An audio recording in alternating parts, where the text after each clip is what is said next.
Oi, gente. Boa tarde. Como é que tá aí? Que tá um frio. Um frio, nossa. Tô sentindo tanto frio assim. Vamos conversar.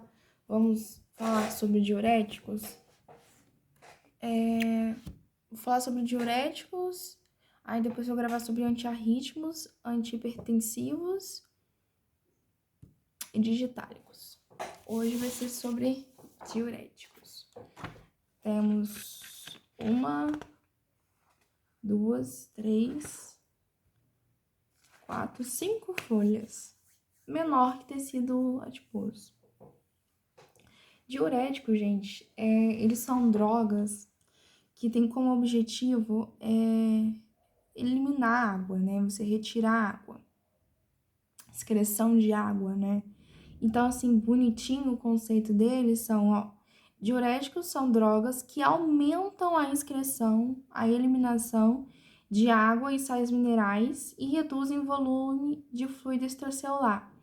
Então, normalmente a gente usa diuréticos para quando o paciente está inchado. O paciente está inchado, o paciente tem um edema, né? Que é quando é o caso mais sério. Como que eu sei que um paciente está com inchaço? Está retendo líquido? Pesando ele. Você pesando o paciente, se o paciente de uma hora para outra, de um dia para o outro, ele ganhou 3, 4 quilos, não é normal, então com certeza ele está retendo água, retendo líquido. Ele tá inchando, né? Então ele. Aí a gente tem que utilizar diuréticos para eliminar isso. O paciente tem edema pulmonar, faz a utilização de diuréticos para eliminar esse edema pulmonar, sabe? Então é muito importante. Então, olha só, são drogas que aumentam a excreção de sais e água e reduzem o volume extracelular. São fármacos que aumentam a taxa do fluxo de urina, diurese, você vai eliminar o líquido pela urina, ele vai aumentar a taxa, vai aumentar a diurese e aumenta também a taxa de excreção de sal. Então, além de aumentar a diurese, ele vai aumentar a natriurese também, que é a taxa de excreção de sódio, né? Sódio, sal e água, a natriurese. O mecanismo de ação é por bloqueio de funções de transporte nos tubos renais. Então, a gente vai ver, por exemplo, tem os fármacos poupadores de potássio, tem os fármacos que a maioria deles vão eliminar potássio. Aí, esse específico é o poupador de potássio, que ele vai poupar potássio, sabe? Então, é um mecanismo de você bloquear tais... Os diuréticos, o mecanismo dele é de bloqueio, em geral. Vou explicar mais pra frente. Então, dessa forma, muitos diuréticos são utilizados então, para diminuir a retenção de sais e água e reduzir o edema, que nem eu havia falado. O mecanismo é por bloqueio de funções, bloqueio de transporte de íons. Principais aplicações dos diuréticos: tratamento de hipertensão arterial. Então, paciente que tem a pressão alta, a gente utiliza os diuréticos para diminuir esse volume, para diminuir a pressão arterial. Mobilização de fluidos edematosos, diminuir os fluidos de edema. E é isso, e retenção de água e tudo mais. Retenção não, quando você está inchado, você faz essa utilização de diuréticos. Sabe um diurético que eu costumo usar? É natural? Flor de hibisco. Chá de hibisco, aliás. Ele é um diurético. Esse negócio de você mobilizar fluidos edematosos, você reduzir fluidos edematosos, exemplos que a gente tem. Doenças renais, cirrose hepática, acho que edema pulmonar também funciona, insuficiência cardíaca crônica, sabe? Então é isso, são as principais aplicações. Mobilização de fluidos edematosos e tratamento de hipertensão arterial. Classificação dos diuréticos. Tem os diuréticos de alça, que eu vou falar deles. A gente vai falar sobre, eu acho que são 5. 1, 2, 3, 4, 5. São 5. Diuréticos de alça, diuréticos osmóticos, diuréticos tiazídicos, diuréticos poupadores de potássio e diuréticos de anidrase carbônica. Então, diuréticos de alça, tiazídicos, osmóticos, poupadores de potássio e diuréticos de alça. Não sei se eu cheguei a falar. E anidrase, eu acho que eu falei, inibidores da anidrase carbônica. O alvo do diurético é na estrutura do rim, do néfron. Então, é lá que eles vão agir na maioria das vezes. Quanto mais próxima a ação do diurético da cápsula de Bowman, no caso, quanto maior for a inibição mais perto da cápsula de Bowman, maior será a excreção de potássio. Mas calma. Vamos primeiro falar, então, os diuréticos inibidores da anidrase carbônica. A anidrase carbônica, gente, esse vai estar envolvido com bicarbonato. Porque olha só, esses diuréticos, eles inibem, obviamente, a anidrase carbônica renal. O nome deles é diuréticos inibidores da anidrase carbônica. Ou seja, eles vão diminuir a reabsorção de bicarbonato e de sódio. Vai aumentar, então, a excreção de bicarbonato e de sódio. A água, ela sempre vai seguir a osmolaridade. Então, se você está aumentando a osmolaridade, excretando esse bicarbonato e o sódio, a água vai atrás do bicarbonato e o sódio. Então, a água vai ser excretada junto com eles. Então, eles aumentam a excreção de bicarbonato e de sódio. Por quê? A anidrase carbônica, ela é... Como que fala? Ela é uma enzima. Ela é uma enzima que catalisa a reação de ácido carbônico em dióxido de carbono e água. Então, se você tem a anidrase presente, você vai estar produzindo isso, né? A anidrase carbônica, ela catalisa a reação, o que ajuda a absorver bicarbonato e água. Se inibi-la, a reação não é catabolizada, então menos a bicarbonato é absorvido. Então, menos a osmolaridade vai diminuir, porque essa anidrase carbônica, ela aumenta a osmolaridade. Então, a osmolaridade diminui, fazendo com que a água siga esse trajeto da eliminação do bicarbonato e do sódio, diminuindo o líquido. A pressão arterial, tudo faz. O principal que a gente tem, acetazolamida. Falou em acetazolamida, é um fármaco, é um diurético, inibidor da anidrase carbônica. É um fármaco que vai agir inibindo a reabsorção de bicarbonato, de sódio e de água.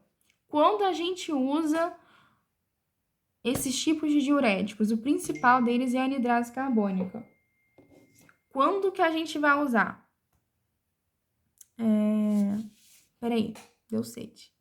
Situações como glaucoma. O que é o glaucoma? O seu olho, ele possui um nervozinho. E dentro do olho possui um líquido que chama humor aquoso. Eu tive até que ler aqui porque eu nunca lembro o nome desse líquido. Humor aquoso. Quando você tem uma pressão intraocular em relação a esse humor aquoso, ele vai acabar, vamos dizer assim, pressionando o nervo. Pode acho que até lesionar o nervo, dependendo, né? Se for uma condição, se for um caso de glaucoma muito, muito sério. Então, você vai acabar pressionando o nervo, que, se eu não me engano, acho que vai causar uma cegueira temporária. Um minutinho. Vou pedir aqui para explicar melhor. Ó, glaucoma. Dentro do olho existe um líquido chamado humor aquoso, produzido pelo corpo ciliar. Esse líquido nutre as estruturas internas do olho e precisa ser drenado de forma equilibrada pela malha trabecular lá em direção ao canal de Schelling. No glaucoma, geralmente o problema está na dificuldade de drenagem desse humor aquoso, ou excesso na produção, que é mais raro. É mais comum você ter um acúmulo Não, acúmulo não, tipo, uma dificuldade de drenagem, tá? Esse excesso de produção de humor aquoso é mais raro, mas pode acontecer. Isso faz com que o líquido se acumule dentro do olho. O acúmulo de humor aquoso aumenta a pressão dentro do... Ó, são várias araras aqui. Dentro do globo ocular, essa pressão eleva, junto com alterações de irrigação sanguínea, que vai lesionando progressivamente as fibras do nervo óptico. O dano é irreversível e leva à perda do campo visual, né? Se não for tratado, né? Aí, no caso, você fazendo o uso de anidrase carbônica de acetazolamida, reduz esse glaucoma, reduz a pressão dentro do seu olho. Outra coisa, alcalinização urinária. Quando você tem uma alcalinização urinária, você vai utilizar justamente... Uai, pera que eu não entendi. Vou explicar sobre essa alcalinização urinária. Primeiro, tipo assim, em caso de alcalose metabólica. No caso de alcalose metabólica, é quando você tem alta quantidade de... Primeiro que seu sangue, ele tá com o pH elevado, né?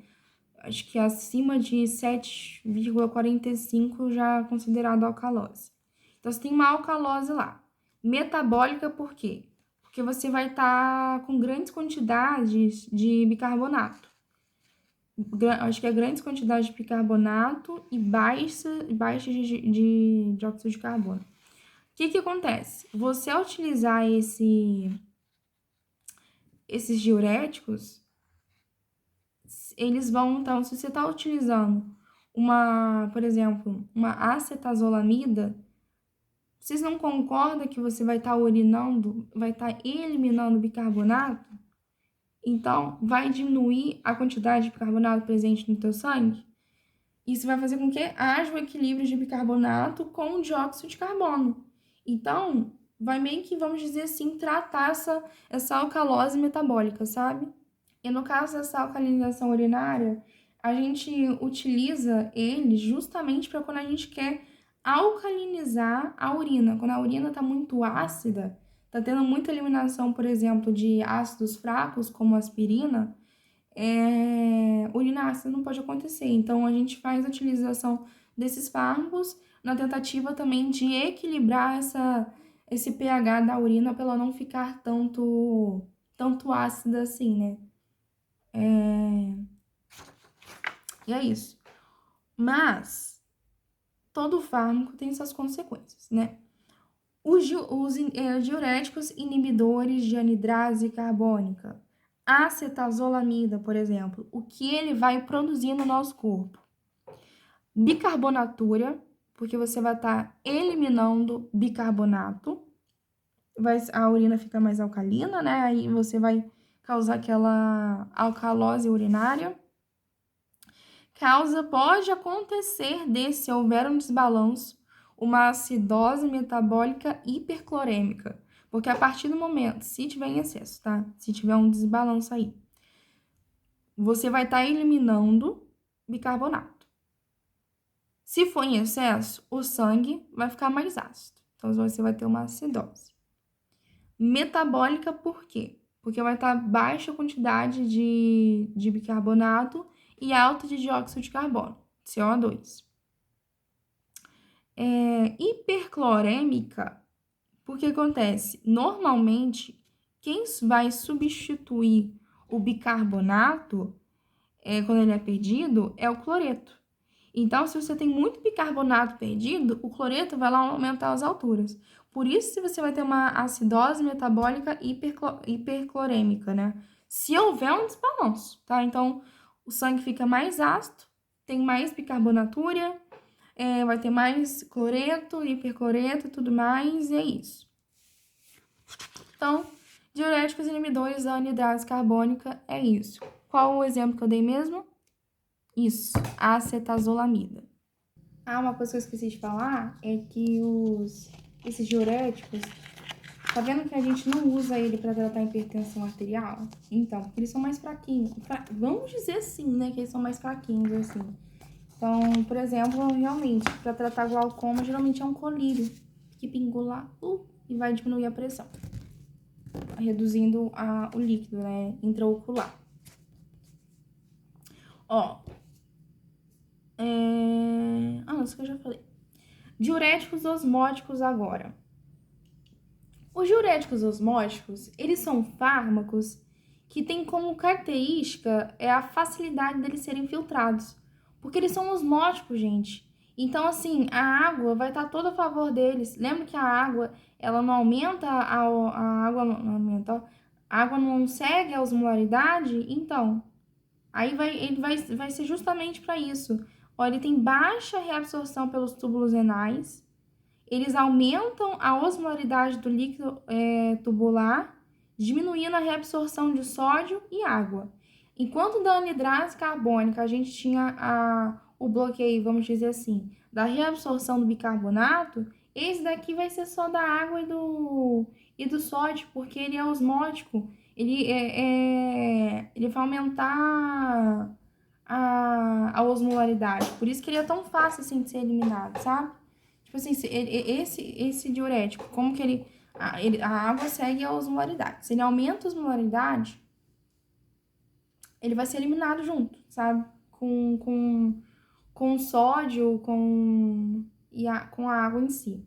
Um exemplo que a gente tem, manitol, é o principal, tá? Mas outros, como a gente tem o manitol, a ureia, que é endovenosa, no caso, se você aplicar ela, tá? E a glicerina, que no caso, via oral. O manitol, tô olhando aqui, ele é um polissacarídeo filtrado livremente. E 80% é excretado in natura. Não sei o que isso quer dizer. Não é absorvido pelo trato gastrointestinal. O manitol, gente, é muito importante por quê? Porque é o manitol, com o manitol que a gente vai tratar de edemas cerebrais, tá? O manitol retira a água do espaço intra e extracelular, incluindo eritrócitos. Eritrócitos, eu acho que é a hemoglobina, não é? Eu acho que é a hemoglobina. Eritrócitos e células cerebrais. Então, a gente usa o manitol justamente para diminuir esse edema cerebral. Ele vai diminuir a viscosidade do sangue. Aí a gente tem aqui, ó. Apresenta inúmeros benefícios para o rim isquêmico Nossa, eu nem sabia disso. Pro rim isquêmico. E tem os trem aqui. Efeitos colaterais dele.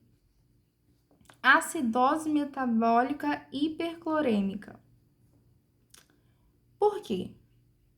Não sei também, vou pesquisar. Mas olha só. Calma. Gente, antes de eu explicar, ó, os diuréticos osmóticos, eles são mais usados em edema cerebral, glaucoma agudo, ele também pode ser utilizado, só que eu acho que a acetazolamida é mais indicada, né, talvez. Insuficiência renal aguda incipiente, para você manter o fluxo urinário, né? Porque é tanto que eu falei, olha só. Eu tinha falado alguma parte aqui, ó, ele apresenta inúmeros benefícios para um rim isquêmico. Então, quando você tiver uma insuficiência renal, uma isquemia renal, ele é bom ser utilizado, tá? E para edema cerebral. Por que ele vai causar uma acidose metabólica hiperclorêmica?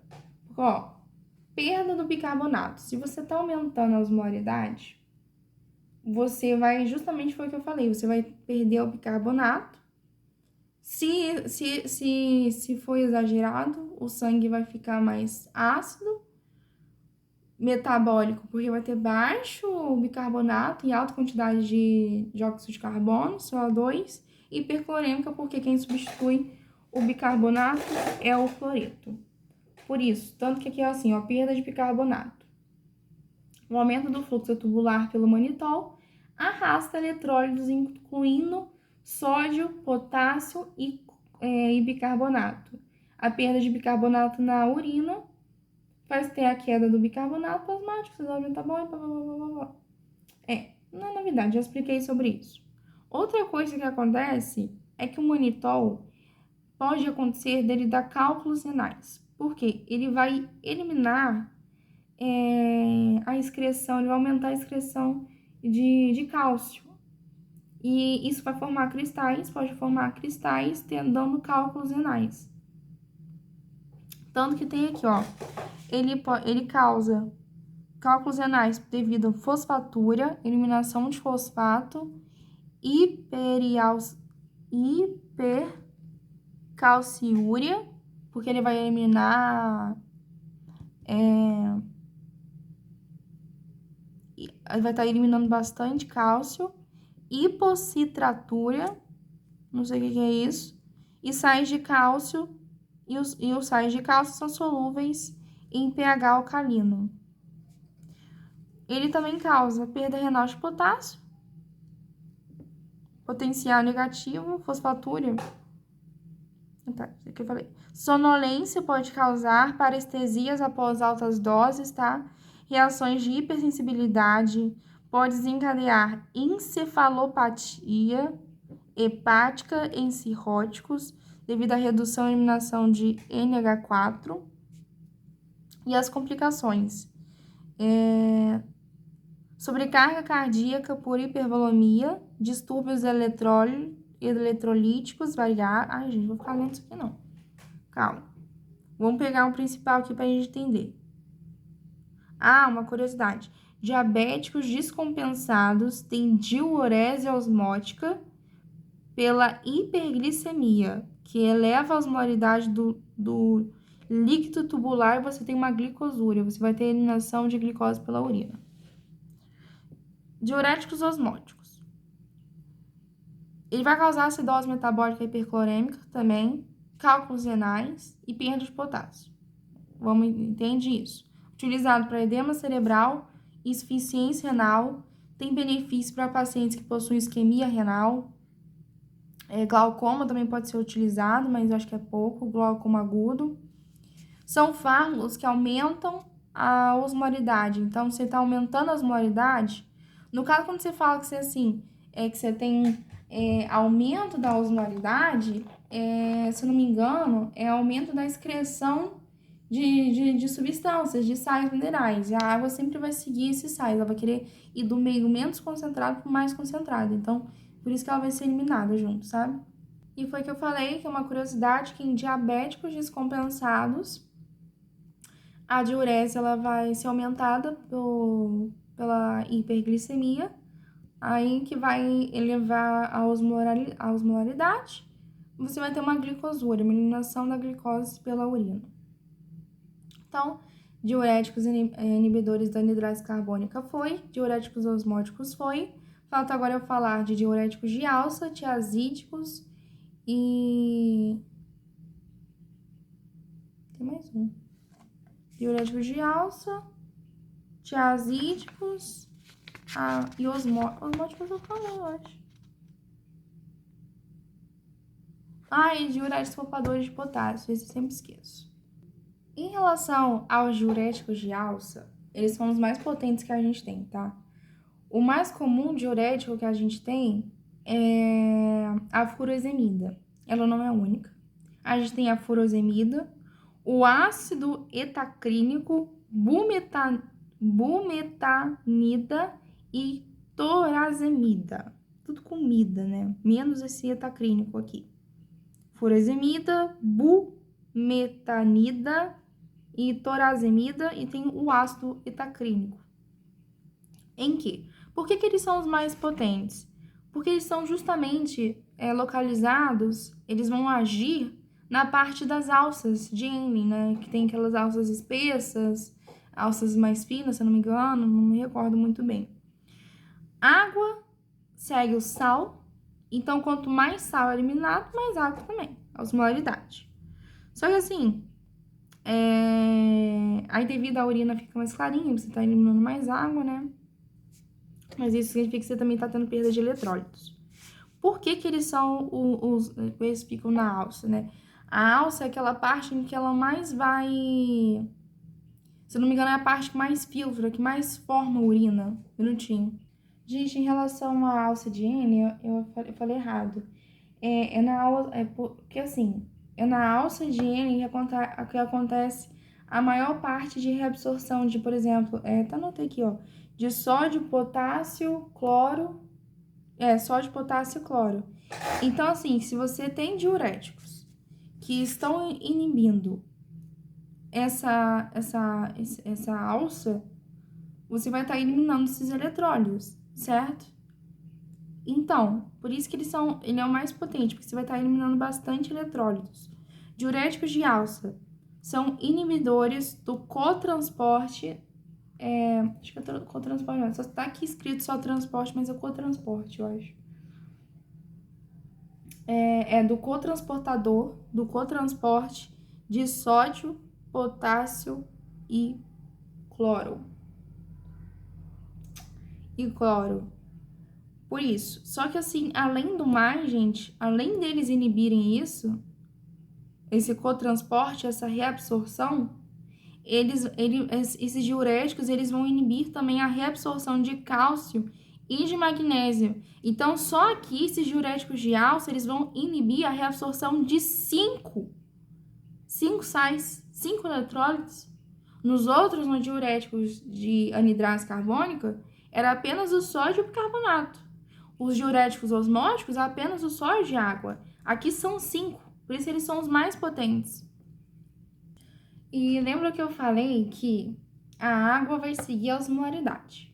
Se você, então, está aumentando essa osmolaridade, eliminando esses... você está impedindo a reabsorção desses 5 eletrólitos, a água, ela vai, como fala, um grande volume de água não vai ser reabsorvido, um grande volume de água vai ser eliminado. Por isso que diuréticos de alça, por isso que a furosemida, que é a mais conhecida, ela é utilizada no caso de edemas mesmo, de edemas sérios, assim. Justamente porque você vai ter uma maior eliminação de eletrólitos, consequentemente, maior eliminação de água. Outra coisa, foi o que eu falei, são os diuréticos mais eficazes e eles aumentam o fluxo sanguíneo renal, porque eles induzem a síntese renal de prostaglandinas.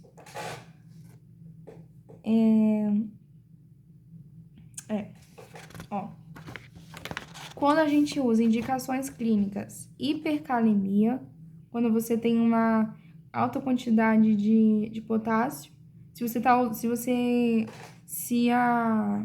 esses diuréticos de alça, se a furosemida, por exemplo, eles vão eliminar sódio, potássio, cloro, cálcio e magnésio. Você está eliminando potássio, você vai estar diminuindo a quantidade de potássio, de cálcio, aliás, de cálcio. Então, não, de potássio. Tu vai ter uma baixa quantidade, você vai diminuir essa hipercalemia, você vai reduzir as reservas corporais de potássio. Utilizado em insuficiência renal aguda. Aí aqui tá explicando, só que eu não entendi muito bem, converte ira oligúria, eu não sei o que é ira, em não oligúria, insuficiência renal aguda, talvez. Então, converte a insuficiência renal aguda, não sei. Usados em edemas, principalmente em edemas, hipercalcemia, no caso lá do cálcio, edema agudo no pulmão. Utilizado também, o que eu anotei aqui, utilizado em insuficiência cardíaca congestiva, ascite, situações de emergência hipertensiva também é utilizado, sabe? Tenho certeza que... Acho que foi aqui, o final. Peraí. Eu falei, eu acho que insuficiência cardíaca crônica, não foi? Falei sim, eu tenho certeza que eu falei. Acho que foi no... Não lembro qual que eu falei. Mas eu falei, mas não é crônica não, tá, gente? Eu acho que é congestiva. Achei, eu não lembrei porque eu não dei tanta importância pra essa parte. Foi no caso dos diuréticos osmóticos. Efeitos colaterais. Nossa, tô muito perto. Tô nem aí. Hiponatremia, devido a essa baixa quantidade de sódio. Hipovolemia também pode causar, porque você vai estar perdendo muito volume de água, causando talvez uma diminuição do volume sanguíneo, assim, né? Porque água, sangue tem água. Aumenta a excreção urinária de potássio e de hidrogênio. Aí isso tem relação que pode causar, então, relacionado com uma alcalose hipocalêmica e também que está relacionada a uma diminuição do potássio no sangue, né? Por causa disso. Ototoxicidade, você vai escutar um zumbido, uma vertigem. Vertigem é labirintite, descobri hoje. Calma, não é labirintite em si, né? Mas pra gente entender. Se eu gravar vídeo sobre par de nervos cranianos, eu devo falar sobre isso. Hipomagnesemia, porque você vai estar diminuindo a quantidade de magnésio. Dislipidemia, você vai você vai ter um aumento do colesterol, do LDL, e vai ter uma queda do HDL. Aí tem vários outros tipos de efeitos colaterais. Seria interessante gravar 3, para a vida e para a prova. Interações medicamentosas. Pode ser utilizado com propanolol, com wine, e faz sinergia com os diuréticos tiazídicos. Olha, eu nem sabia dessa. Tá marcando aqui. Então, vamos lá. Só recapitulando. Então, 3 efeitos colaterais da anidrase carbônica. Bicarbonatura, alcalose acidose metabólica hiperclorêmica. Esse aí só tem 2. E pode considerar que uma alcalinização urinária também pode ser considerada, né? Um efeito colateral. Apesar desse ser nosso objetivo, né? Em relação aos diuréticos osmóticos, que pode falar que causa uma acidose metabólica hiperclorêmica também, cálculos renais e perda renal de potássio, né? Porque vai estar relacionado com isso. Então, acidose metabólica hiperclorêmica, cálculos renais e perda renal de potássio. Diuréticos de alça. Isso aqui não precisa falar muito, né? Vai causar otoxicidade, hipomagnesemia, dislipidemia, causa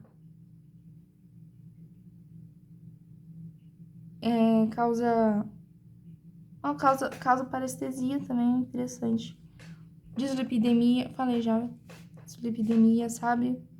Pode ser utilizado com propanolol, com AINES, sinergismo profundo com os diuréticos tiazídicos. Quando eu falo de sinergismo, é que ele pode, tipo assim, se eu não me engano, acho que um pode potencializar o efeito do outro, se eu não me engano. E é isso. Dá uma pausa, bebe água aí. Diuréticos tiazídicos. Os diuréticos tiazídicos, eles são inibidores do cotransporte de sódio e cloro, vão excretar, ou seja, sódio e cloro, e eles vão promover um aumento modesto na excreção do sódio, tá? E eles vão aumentar a reabsorção de cálcio e aumenta a excreção de potássio. Então, olha só, partes. O que acontece? Eles vão inibir a reabsorção de sódio, cloro e potássio. Do sódio é singelo, tá? É singelo essa excreção. Tanto que tá escrito aqui, de 5 a 10%. Aparentemente, então, o cloro e o potássio devem ser mais. E eles vão aumentar a reabsorção de cálcio. Exemplos de tiazídicos: clorotiazida, hidroclorotiazida, clortalidona, nossa, isso aqui é importante, que o professor fala disso aqui. Indapamida. Então, clorotiazida, hidroclorotiazida e clortalidona. Aí, efeitos. Vai causar um desbalanço eletrolítico, porque vai ter o aumento da excreção de sódio e do potássio também, então vai ter uma depressão de potássio. Tem um desbalanço eletrolítico aqui. Outra coisa que causa uma alcalose metabólica por hipocalêmica. Uma alcalose porque você vai estar aumentando os níveis de bicarbonato, vai diminuir os níveis de potássio. Então, o seu sangue, a alcalose por causa do teu sangue tá mais alcalino. Então, o pH vai estar acima de 7,45. Metabólico por causa que vai ter aumento da quantidade de bicarbonato. E hipocalêmica que vai estar eliminando potássio. Então, desbalanço eletrolítico, alcalose metabólica. E causa também hipomagnesemia,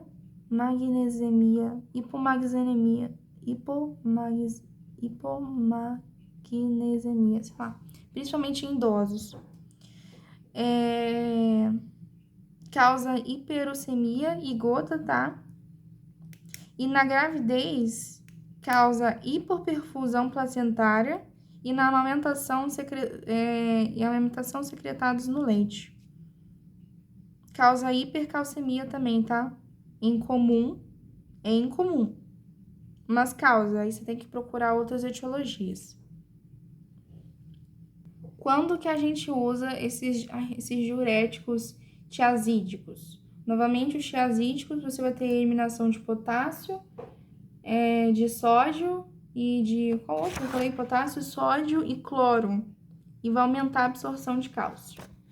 Utilizados em hipertensão arterial, insuficiência cardíaca congestiva e nefrolitíase por hipercalciúria idiopática. Causa também hipercalciúria idiopática é uma alteração metabólica definida como elevada excreção urinária de cálcio na vigência de uma normocalcemia. Então, você vai ter uma alta elevação de uma excreção urinária de cálcio, com o objetivo de você controlar a quantidade de cálcio no sangue. Então, assim, por isso que se você tiver uma hipercalciúria, uma alta eliminação de cálcio, você vai fazer a utilização desses diuréticos tiazídicos, porque eles não aumentam a reabsorção de cálcio, sabe? Por isso que é uma boa ideia. Então, hipertensão arterial, insuficiência cardíaca congestiva e nefrolitíase por hipercalciúria idiopática. Sintomas da hipocalemia. Hipocalemia que você vai estar diminuindo o cálcio, o cloro e o sódio. Cálcio não. O cloro, o potássio e o sódio. O cálcio você vai aumentar a reabsorção dele. Sintomas cardíacos, aritmias, alterações no eletrocardiograma,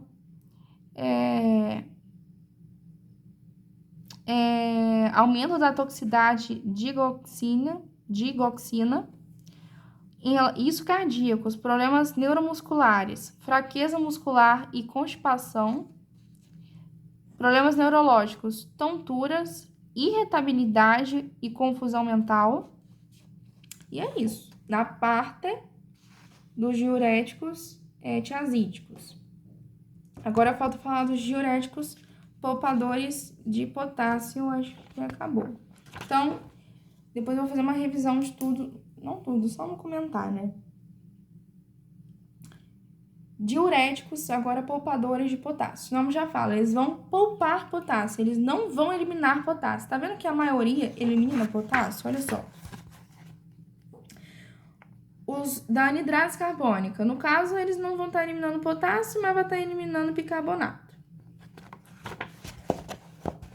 Diuréticos osmóticos. água e sal, sódio, basicamente. Diuréticos de álcool, vai estar eliminando sódio, potássio, cloro, cálcio e magnésio. Diuréticos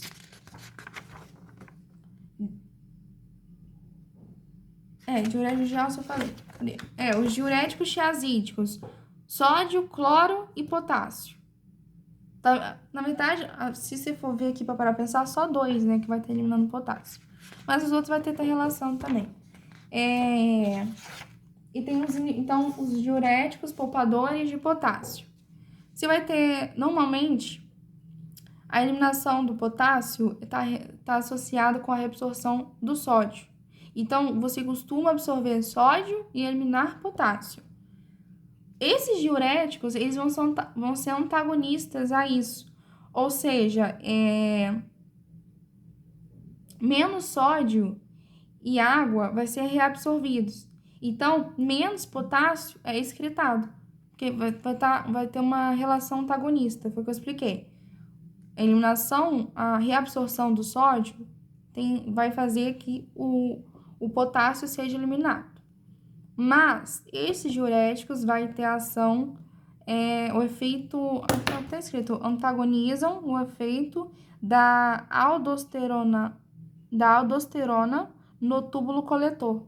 Ou seja, menos sódio e água é reabsorvido, então menos potássio é excretado. Através de 2 mecanismos. Primeiro, antagonismo direto dos receptores mineralcorticoides. Os mineralcorticoides, eu acho que Não, eu ia falar merda aqui, peraí. Eu acho que Eu acho que é a aldosterona, cortisol e androgênicos, peraí. Não, o único mineral corticoide é a aldosterona. O cortisol, ele é um glicocorticoide e os andrógenos são androgênios e adrenais, né?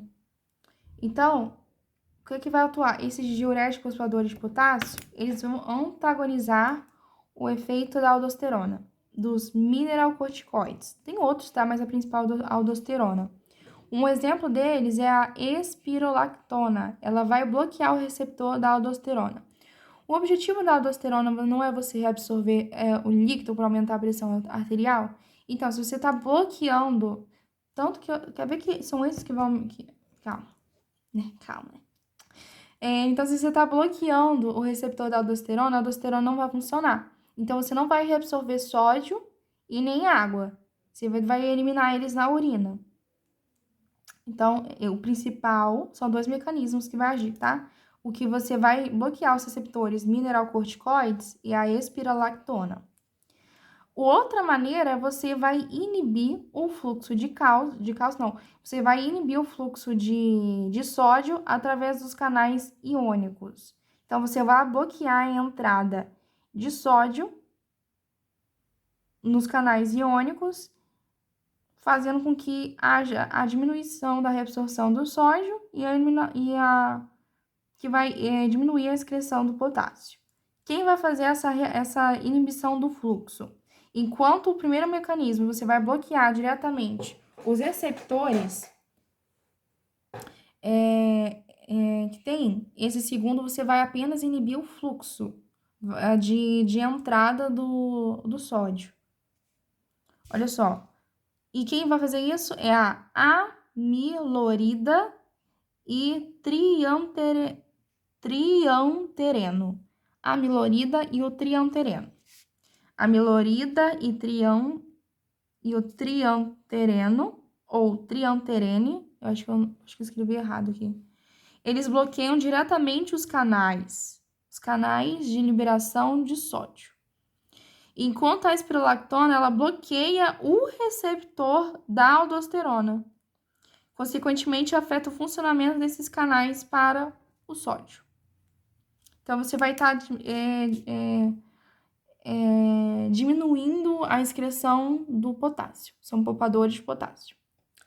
Pode acontecer, então, de você ter uma hipercalemia, né? Mas é só quando tem efeitos exagerados, né?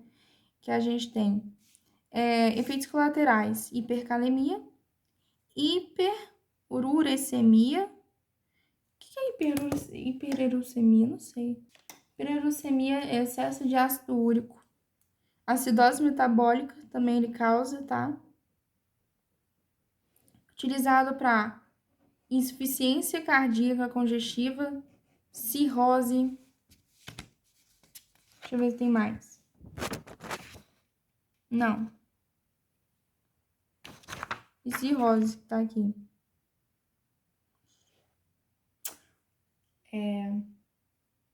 Ele vai causar. Tava tentando entender por que ele causava acidose metabólica. Esqueci disso também.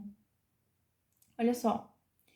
Normalmente, no tubo coletor, o sódio ele é reabsorvido e o potássio e o hidrogênio eliminados. Se o sódio não está sendo reabsorvido, então menos potássio e menos hidrogênio eliminados. Hidrogênio presente no sangue em altas quantidades vai aumentar o pH. Vai aumentar não, cai o pH, então você vai causar uma acidose metabólica de leve. Metabólica de leve. Uma acidose metabólica que vai ser leve, né? Faz sentido. Gente, é isso. É isso. Tem até uma outra parte aqui que fala sobre as classes dos diuréticos, mas eu não vou estudar, não. Espero ter ajudado. Eu sei que alguma explicação minha, algumas partes ficou meio porca. É porque tem algumas palavras, algumas coisas que eu não sabia mesmo. Eu fui pesquisando, fui descobrindo junto com vocês. Qualquer dúvida é só deixar nos comentários que eu tentarei ajudar. Um beijo.